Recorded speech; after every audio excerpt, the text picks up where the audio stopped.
Designing my creative space has always been something I've really enjoyed, from when I lived with my parents and had a spot in the basement to just utilizing the different corners of my apartments or homes that I lived in with roommates. So a special shout out to all my roommates over the years who have been really cool about me setting up in the living room or the dining room and the overflowing amounts of guitar cases everywhere. Whether you're a hobbyist or a professional, I think having the right space can be make or break. This is the first time I've had a proper studio set up in my home in about 10 years. I think there's a bit of an ongoing debate about home studios versus having a rented location separate from where you live.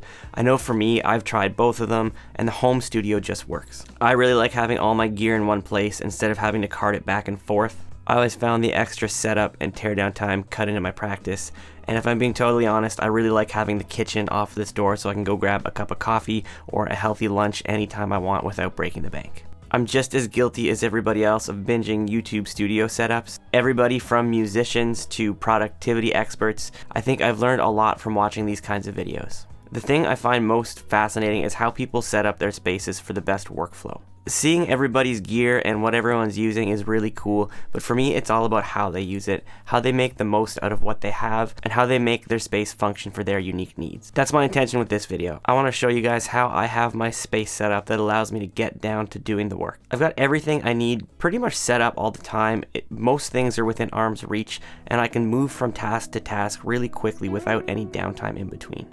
I'm going to take you on a tour. I'll show you what's on the desk, I'm going to show you what's under the desk, and I'll show you the tools I use every day.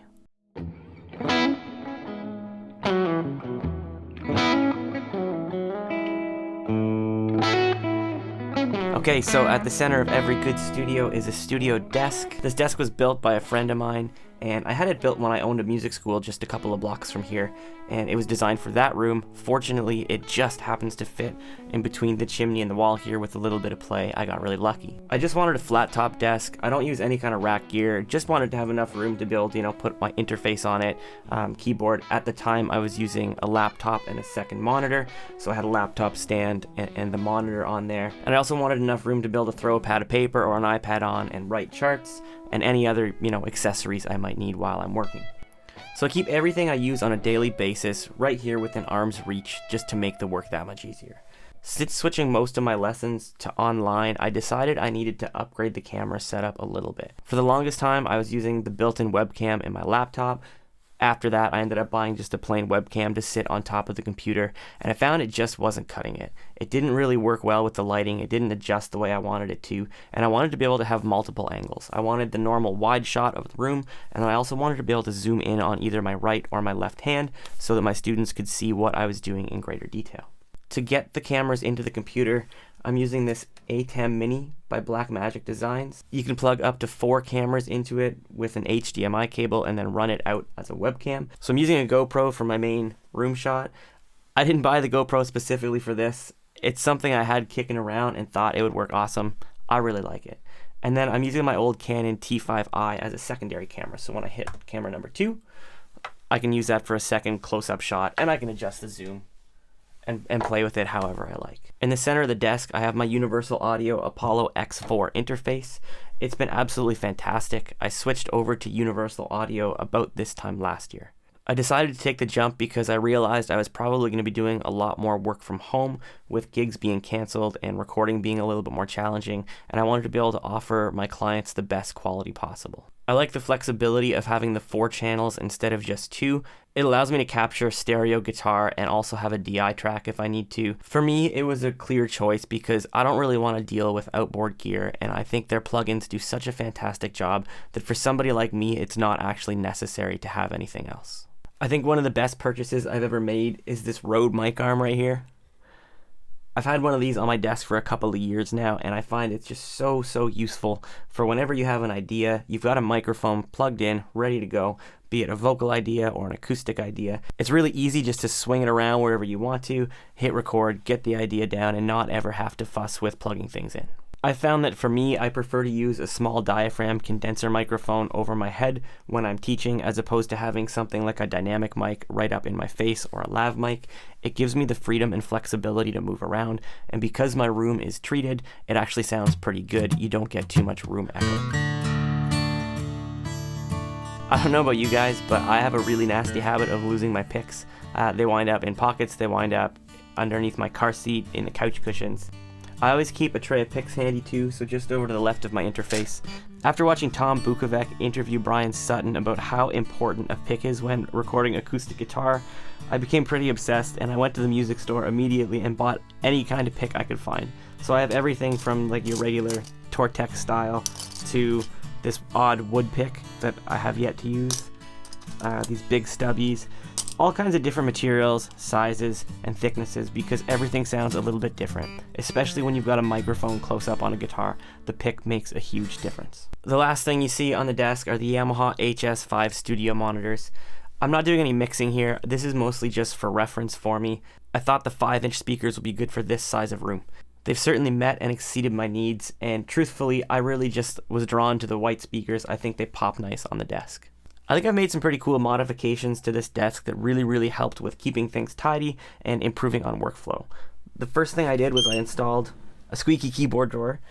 This is where I keep my MIDI controller and my PreSonus fader port. These are tools I use fairly regularly, not every day maybe, but I like the fact that I've got them right here and I can continue looking at the screen and use them like this. They're right over my lap. Prior to the drawer, I had my keyboard set up over to the left here, and I found that I was having to spin around all the time. And although it wasn't the worst, I found when I was teaching to be facing the wall and not the computer was really distracting, and I had to keep bouncing back and forth. This solved all those problems. The second thing I did was I actually mounted some Furman power conditioners to the back of the desk. So this served two purposes for me. One, I needed to plug in a ton of things, and I wanted to do my best to try and keep it as tidy as possible and not have extension cables running everywhere. And two, this is a pretty old house and the power's not the best. I found that when I started using real amps here, when I got my hands on the Captor X, that I was having a lot of issues with 60 cycle hum. The Furman power conditioners seem to have remedied that issue. I think my favorite feature about these ones in particular is that they've got power slots on the top, so I keep them tidy all the time, but if I need to plug in my iPad or if I have to plug in an extra light or something, I always have power right here and I don't have to go digging under the desk. So when I had this desk built, I was in a small space similar to this. There wasn't a whole lot of storage, and I needed somewhere to keep all my documents, all the little extra adapters, this and that, extra microphones, so on and so forth. So my idea was to have a shelf underneath the desk. It's proved to be totally invaluable. Things have changed a little bit, and now that I'm at home, I do have a little bit more storage for other things. However, anything I need to access quickly and regularly is here. I've got my universal audio aux here, and that's plugged into the Apollo with an optical cable, so it doesn't actually take up any of my XLR or quarter-inch ins. That's actually something I didn't know when I bought this unit, and I'm super excited about because it allows me to have a stereo signal from here as well as 4 other inputs if I want to. My main computer is the new Mac Mini with the M1 processor. I have 16 gigs of RAM in it and a 1 terabyte hard drive. I was actually able to just set this computer up last weekend. It's finally compatible with universal audio. I know there are some bugs still, but for a while I was using my old MacBook Pro for anything audio, and then I was just using this specifically for video editing. It's really nice to have one machine.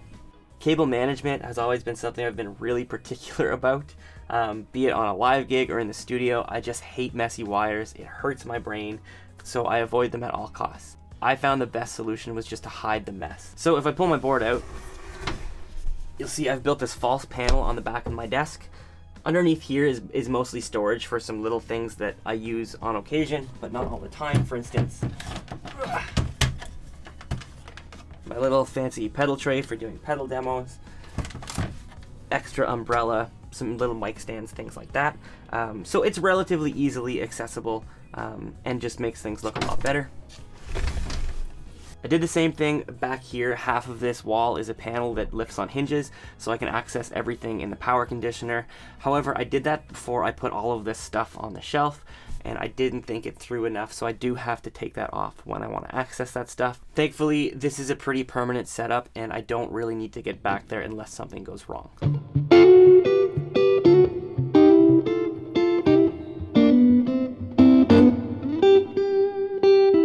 Okay, so for the good stuff guitar players, we have the amp wall.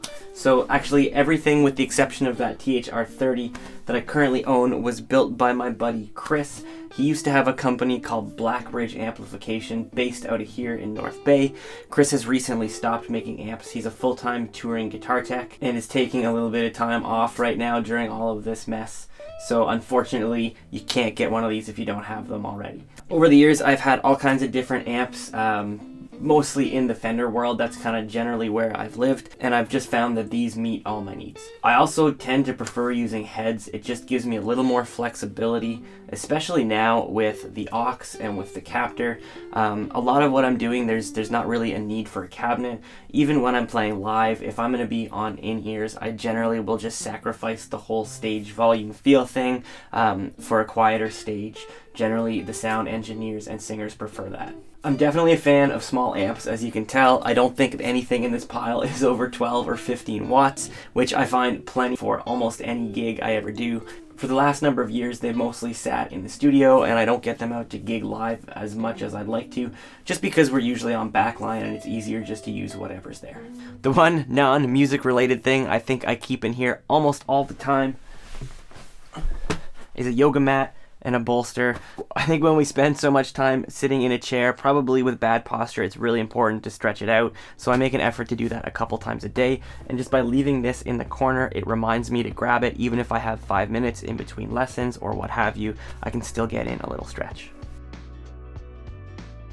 I'm not going to go into any great detail on the guitars that I own in this video, but my philosophy when it comes to owning and purchasing guitars is just to have what you need. So for a long time, I just had 2 electrics. I had this Telecaster and I had a Strat, and I had 1 acoustic. As I started to make a little bit more money, I started to invest in some different instruments, and I've really enjoyed being able to have different sounds. Even at this number of guitars, sometimes I find the maintenance a little bit overwhelming. I'm pretty picky about fresh strings and a properly set up guitar, so when I grab a guitar off the wall with dead strings or that needs a setup, it's no good to me. So I've debated even shrinking the collection a little bit. I've been trying to answer the question about how many guitars I need, and I'm still struggling with that. Stay tuned though. So my last little studio hack, this little monitor. This is just my old 27-inch computer monitor. I was gonna get rid of it when I got the widescreen, but I found a really cool use for it. It's mounted on this arm, so it can come out. I can see it when I'm sitting this way recording acoustic guitars. I've got an Apple TV mounted to the back of it just so that I can cast either my computer or my iPad to it. Now, my initial intention with this was back in September when we were allowed to open back up and teach in person. We had to keep distance, we had to wear masks and follow all the different COVID protocols. So I didn't want to be writing on my iPad and then like reaching over in front of the student with it. I wanted to do my best to maintain as much distance as possible. I realized I could cast my iPad to here. So I could sit at my desk, I could be writing notes on the iPad, and it could be up here so they could see it. You know, I could kind of twist it to suit them best, and it worked really, really well for that. We went back into lockdown, so I'm back online now, and the other use I found for this was when I'm recording acoustic guitars. Prior to having this set up, I'd be spun around working on my desk, and I'd record acoustic guitars shooting down this way opposite from my computer, just to give the instrument a little bit more room to breathe so it's not bouncing off the back wall causing weird frequency buildup. However, it sucked whenever I had to spin back around and adjust the computer, so I just set this up like this. I cast my screen from there to here, and I just spin around with my keyboard and my mouse, and I work the session this way. I hope you guys enjoyed this video and that it gave you some ideas for your own setups at home. I think the most important thing is just having a functional setup. For me, it's really important to have the equipment out and ready to go so that I actually get to spend more time doing what I love as opposed to just setting up and tearing down. I'd love to hear from you guys about your setups, so please feel free to comment down below. And if you enjoyed this video, please hit the like button, subscribe to the channel, and share with your friends.